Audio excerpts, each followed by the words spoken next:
Tapos ito, lilipat ko lang. Ito, lilipat ko dito para mas fix. Yun. Tsaka ito, i-fix ko lang.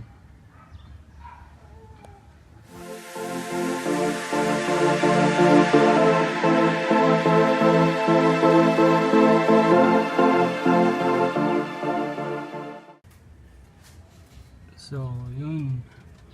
Mas malinis na, di ba? See?